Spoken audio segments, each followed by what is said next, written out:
Sacred geometry, dot work, they're both things that are pretty commonplace in the tattoo industry now. I've been doing both of those things for over 10 years. I can remember when I was learning to tattoo, specifically trying to be the best Japanese tattooist I could, kind of a classic route in the industry. And I started doing dot work and geometry, and the people that were employing me and teaching me at the time, I'm very grateful for. I can remember them saying like, why are you doing that? That's weird. You don't want to get stuck just doing dots for the rest of your career. Well, I kind of have, and it's done pretty well for me. And I just want to go and unpack some of my techniques or the way that I layer things, because it's a really refined system and there's so many ways you can go about it. But I think if you really want your tattoos to last and age well, and this is the thing with tattooing, it's a very slow burn craft. You can't really know how a tattoo is going to age in 10 years till you've done one and you've seen it 10 years later. So I've tried lots of different things, refined my approach. You know, obviously I can't cover everything in a little video, but I just thought I'd give a window to those who are interested into how I layer things.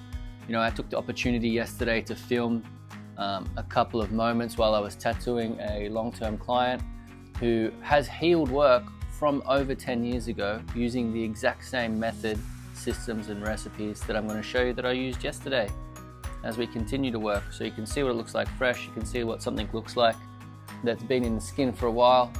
And yeah, so this is what I got done in the session yesterday. I outlined it about a month ago, and the shading you can see here took about 2 hours.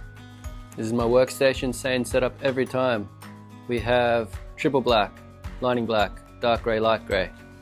I'm using a 15 mag, can't really see it there, it's a bit blurry, but I've got a disposable tube in a steel grip. I'm using some coil machines, or a coil machine, sorry, that I put together with my old mentor, Nath. So here you can see dots and lines, 2 different thicknesses and 2 different tones that I put in a month ago. You got thick black lines, you got black dots, you got thin gray lines, and it's the same ink that I have out on the station that you just looked at. Here's one side that I just finished. It took me about an hour to shade that, and we're going to film me doing the other side. Here we go. So I've got a pretty simple palette. I use black, dark gray, light gray, as you saw in my ink caps. What I'm currently doing is filling in my dark gray first over all of my black dots. So I start with my mid gray, and I know exactly where that's meant to go. Any areas that I've filled in with black need to have a dark gray fade over the top of them. So I start by packing in my dark gray into all of those areas. You can see that I'm leaving the very edge or the tip of those areas that I'm packing the gray in where I've outlined, and that's because those deepest recesses in the shapes I will be putting some triple black.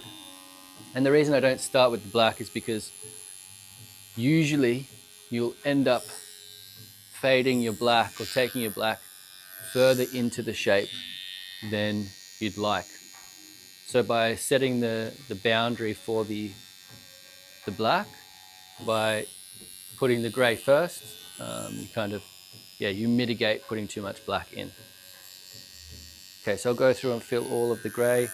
I'm sort of chiseling into some pretty small areas here with the corner of my 15 mag. 15 mag I find to be the most efficient. Takes a little while to get comfortable using it like a chisel on different corners and edges. But yeah, it works well.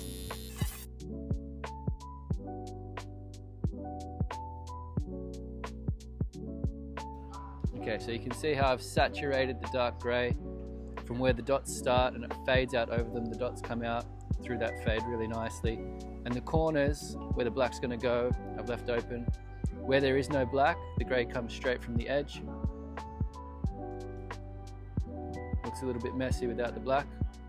There's the other side already done. So you can see what we're moving towards.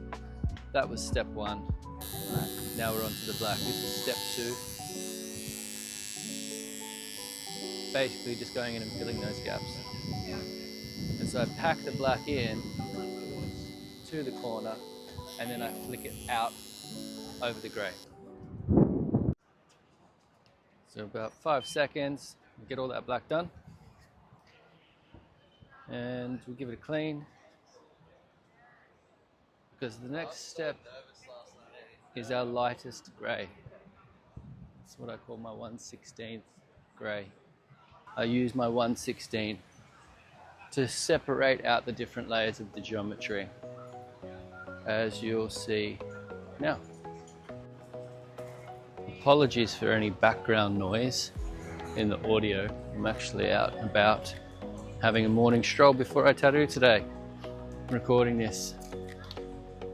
But yeah, you can see I'm coming into the gaps between the areas I've already tattooed and right out around into some of the big open areas.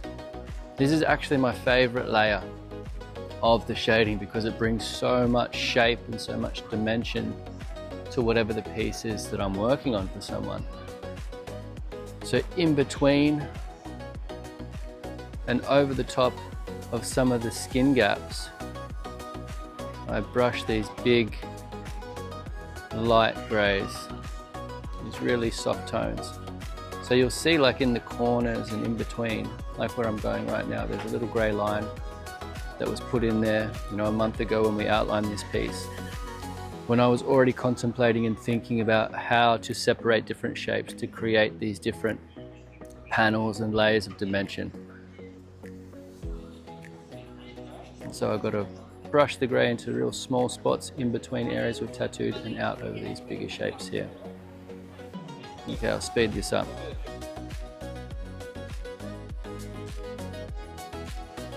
And so that's all the light grey done on that side. I'll give it a clean and you can see what it looks like with both sides done. It took about an hour each side. Now I also set up a smaller mag, a 5 mag, which is 1/3 of the size of the big one, to do this central part here. So that's 2.5 hours work. This piece of geometry I built out over the fruit of life. So there's a basic template, sacred geometric template that I've built this out on top of. It's not just decoration, it's not just adornment. Here's work that I've done for this client that is over 10 years old, through the bicep over the chest. You can see the dots and the greys and how they've aged when they've been put in literally 10 years ago here. And so that's it, just a small session today. 2.5 hours to shade out what we laid down with the dots and outlines last month. Probably see him again in a month. Keep building this out. Keep working towards bringing all of his old tattoos and the old stories there into a state of harmony and cohesion so that it all makes sense, looks good, feels good, building off this beautiful central geometry.